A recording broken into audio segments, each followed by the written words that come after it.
This video will help secure your WordPress site by moving your config file away from its normal location where the bad people would look to mess with it. You see, your wp-config.php file contains some important settings that, if it falls into the wrong hands, can destroy your WordPress site. Now, since this involves a key file in the workings of your WordPress site, you need to first do a full backup of both your files and database just to be on the safe side.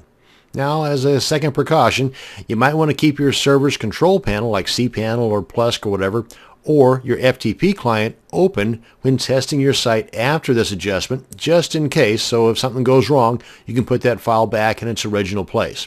Okay, now that the public safety announcement is over, let's do this. Now, first off, I want to demonstrate that the site is working and that I have nothing up my sleeves. Now, here's the WordPress site that we're going to be making that adjustment on, and here is just a quick demonstration that the pages are working and that hopefully they will also work after we're done.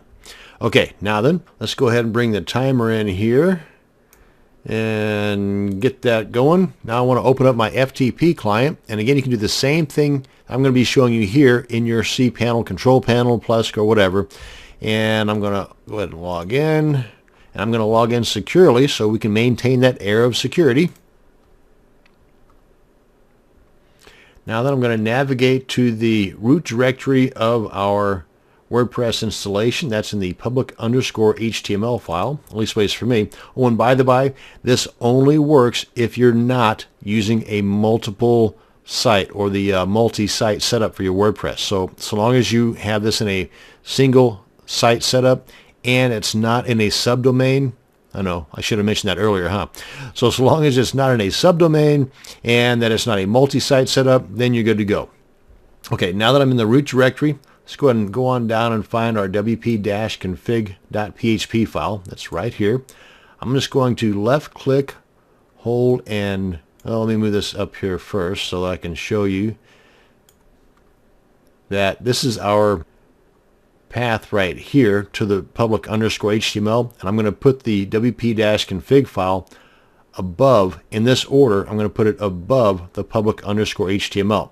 So I'm going to put it in the same folder or directory that the public_HTML is in. I'm going to do that by just left click, holding, and dragging this on up and dropping it right in there.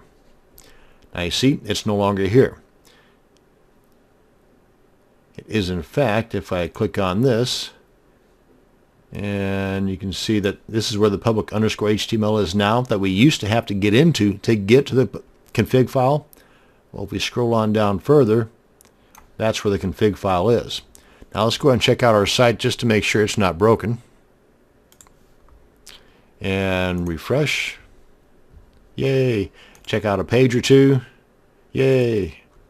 And we're still in business. Now, when the bad guys try to find our config file by going to where it's normally located, they're not going to find it, and they're going to get discouraged and go on to the next person's site that is not as secure as this one. And that's going to bring us to the end of this video on how you can lock down your WordPress site in less than 5 minutes. Thanks for watching, and you have a great day.